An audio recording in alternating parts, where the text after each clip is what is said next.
for these building materials, a type of bond in a brick masonry in which each course consists of alternate headers and stretchers is called dash. So simple question, and that to a direct objective question was given here. Okay, so generally stretcher bond will be having stretchers,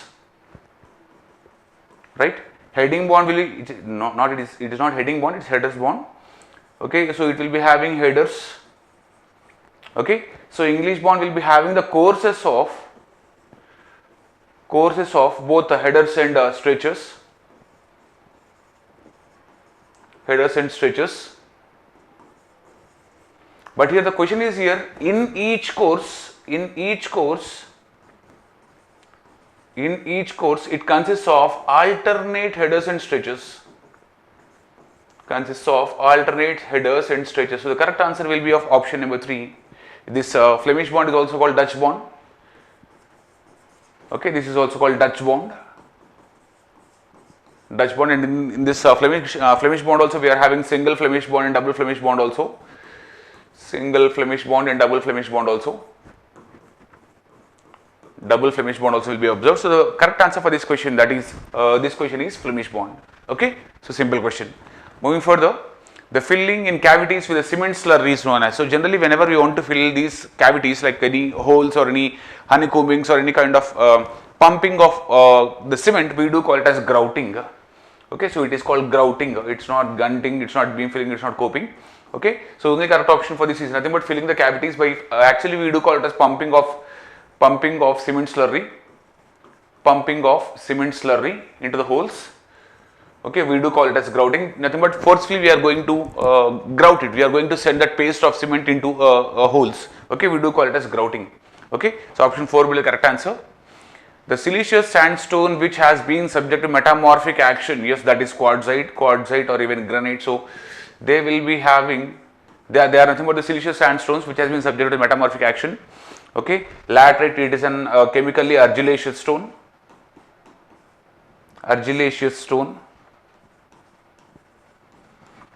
Okay, dolomite, it is a metamorphic, no, it's not, it is sedimentary. Dolomite, it is a sedimentary rock.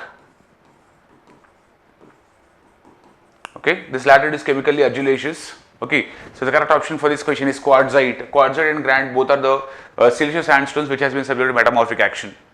Right, moving further, this is chemically classified as which kind of rock? Calcareous, argillaceous, siliceous rock, metamorphic rock. Yes, this is nothing but completely a siliceous rock. Okay, yeah, moving further, the compressive strength of second class brick should not be less than, for generally see here first class bricks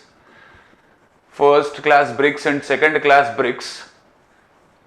For first class bricks it should not be less than 100 kg per centimeter square.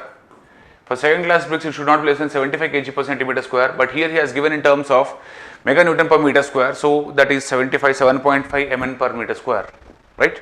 So that will be the correct answer. So moving for the next question, Le-Chatelier method is also used for determining, general Le-Chatelier method is used for finding out the soundness of the cement.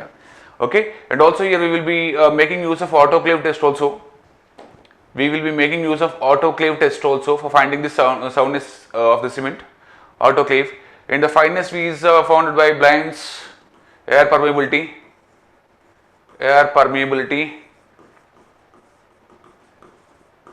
Okay, strength of cement, no. Consistency of the cement by Vicat's apparatus.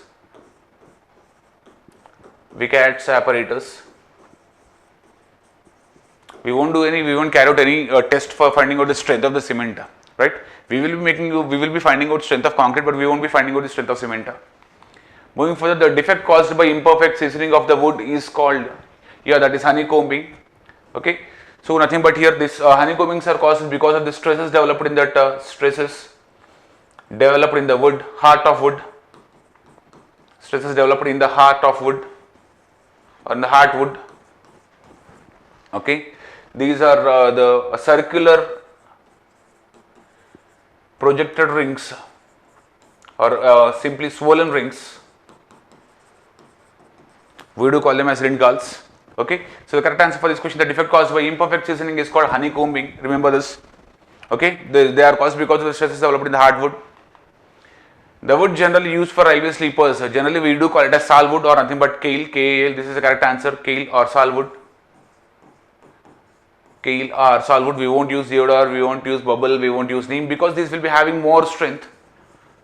This will be having more strength and the paint can also be applied easily.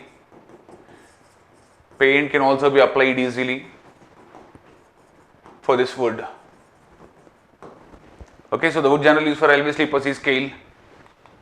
Moving further, which type of cement is recommended in large mass concrete works? So whenever we are carrying out large mass concrete works, then we do have to use low heat cement only, because if you go for high heat cements, that means if you are not using the low heat cements, then generally what is the problem that occurs here? There the stress is developed. Okay, different types of stresses will be coming into picture, because whenever we are using concrete, they will be having more types of stresses. Okay, so that's why we do use a kind of cement called as low heat cement. Okay, now which of the following shows the correct decreasing order rate of hydration of Portland cement compounds? Okay, these are the box compounds, and if you see here, the very first one comes out to be phthalate, and then cellite, and then halite, and then belite. So this is the order here. Now if you see these options here, phthalate, that is C4AF, it is greater than cellite C3A, it is greater than halite C3S, it is greater than belite C2S. So this is the correct answer. That means the rate of hydration shown in this decreasing order. So let me check here. This is the correct answer. That is fourth option will be the correct answer for this question. Okay. So